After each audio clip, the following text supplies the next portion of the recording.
and really just enjoy this moment, because I'm looking out and this is our third event, and I just see how many people are here, and all of these people that I love, my family, my friends, all of these people that I work with through Clarity, that I'm just so grateful for all of you and for being here and for all of the work that everybody who's involved in this event has put into this. So I hope that all of you get to have this experience someday when you can have the full manifestation of a dream that you have and actually have that come into reality. And that's my hope for all of you. And so I just want to thank you all for being a part of that first and foremost. And I think that we need to do that, right? To take those moments in our lives to just pause and be grateful. It's so important. And, not just being grateful for those big events that we have in our life, but being grateful for those small moments. I can't tell you how much I value just a few minutes of quiet time with a cup of coffee in the morning, and I try to take a minute just to be grateful for that, or to be grateful for the small moments. So I encourage you, don't wait for those big moments. Start with the small moments. Start with the little things that you're really grateful for. I was trying to prepare my speech, and for people who know me, I like to be prepared. And it's been such a process, because every time that I went to write it, it wasn't coming, and it just wasn't clear. And I didn't know what to do. I've been really nervous about it. And then it became really clear to me that I'm going to be up here talking about having faith and surrendering, and that's exactly what I need to do up here. And so I'm here without a net, without any notes. I had a little piece of paper and I lost it backstage, so thanks for that. I think that was purposeful. And I'm going to try to just share my thoughts with all of you. When I get a little bit nervous, sometimes I say inappropriate things, but I'm going to try to keep it under wraps for today. One of my favorite things about humanity is our great capacity for both love and for faith. We are not only physical beings, emotional beings, social beings, but we're also spiritual beings. And there's a reason that all of us find so much comfort in our spirituality and in church and all of those things. It's so, so important. And I had an experience when I was 22 years old that would forever change my opinion on faith, that would forever just really validate my faith for me. There was a pretty scary situation with a friend. I had a friend who was feeling suicidal, who was really, really going through a tough time, and we were really nervous about her. And she went missing one night. And we didn't know where she was, and my feeling on the whole situation was that she was not okay, that probably she was gone. It was a pretty bad situation. And I went home after it was established that there was nothing more to be done that night, and I just tried to lay in my bed and just try to relax and try to get through the night. I wasn't really expecting to sleep that night. It was really scary. And all of a sudden, this beautiful bright white light started to light up my whole room. And the light just kept getting brighter and brighter and brighter. And I was in a second-story apartment, and I looked out the window and saw outside the window this giant outline of what I knew to be an angel. And some of you might ask, wasn't that scary to have this giant angel just outside of your window? And I'm here to tell you that it wasn't. It was actually the most amazing experience. All of a sudden, I just had this rush of calm, of peace. And I just knew that I was loved, that I was okay. And then I heard a voice inside my head say, everything is going to be okay. And just as quickly as it came, that light was gone. And I'll tell you, I slept that night. I fell right asleep. And the next morning, I found out that everything was okay and that she was getting the help that she needed.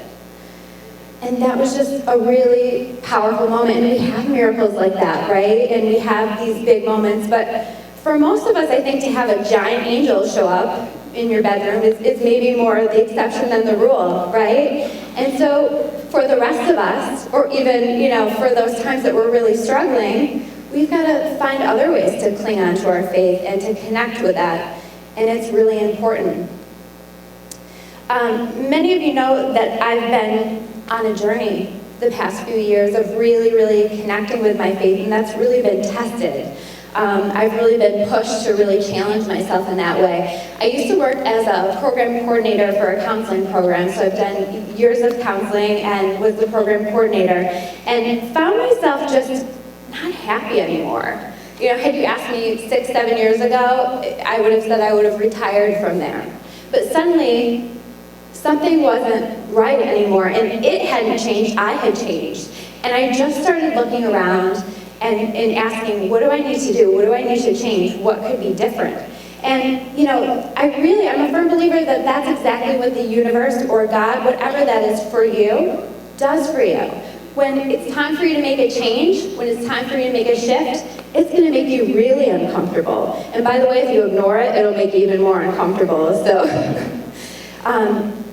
the universe was really, really making me uncomfortable, and this is how clarity came to be, is we started to throw around ideas and started to look at how I might be of service to people in a different way.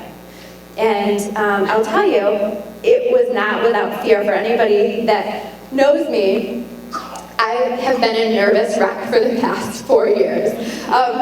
In amazing ways, because I've connected with myself and what I want and who I am on a much more powerful level than I ever thought that I could. But I also have been terrified. I get really, really nervous. And so I have this battle going on inside of me between this girl who's incredibly hopeful and optimistic and gets really excited and incredibly trusting in God, and then there's this other part of me that is neurotic and anxious and just needs for people to tell me everything is going to be okay. And so I have that battle always going on with me. And when I started Clarity, I really had to take a couple of leaps of faith, or maybe even more. So the first leap of faith was to leave my job part-time and start Clarity. And we had this tiny little office, and we just got started. And what was amazing, and the way that God showed up for me, is that we had phone calls before we even officially opened our doors to schedule appointments with us. And it's just been a beautiful, beautiful journey. And then I had to take another leap of faith and leave what was my safe job. And without a dime in my savings account, without any indication other than my faith in God, that this was what I needed to do and that everything was going to be okay. And that's really what I encourage you guys to do, is to take a look at that. Even if you're scared, you really have to challenge yourself. You really have to push it. If you feel something in your heart, if you feel like this is what you're supposed to do, you have to keep pushing that fear away. You have to talk back with it, because that voice in your head, or at least for me, is going to argue with you and argue with you and argue with you. I obsess about it sometimes. But I can tell you just from my own experience that when I can surrender and let it go, everything is okay. I like to try to control things sometimes and to control the outcomes of things. And I found that really gets me into trouble sometimes. Anybody else try to control their lives, try to control the situation? Right, and I do that a lot. And I catch myself doing that a lot. And I think that that's exactly why God had planned for me to just come out here and talk today, because I could have controlled my speech. I could have had it all planned and memorized, and that would have been my comfort preference. But that's not what God has planned for me. And it's really important that we listen to that, what God has planned for us, because we can't even imagine all of the beautiful things that God can plan for us. And so just taking a look at that and really asking yourself, what do I want to do? And then I want you to go do it. Take a deep breath, or maybe 12, and do it. And I think when you can do that, you're really going to be connected with your faith. You're really going to be connected with your joy and your happiness. And take those moments to connect with your gratitude as well. Not just for when you achieve your goals, but for when you actually, in that moment, what am I grateful for today, in this moment? Ask yourself that right now.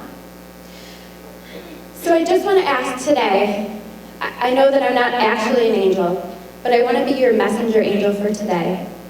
And I want to say to you that whatever it is that you want to do, go do it. Everything will be okay. And that God, the universe, is always conspiring behind the scenes in your favor. Thank you.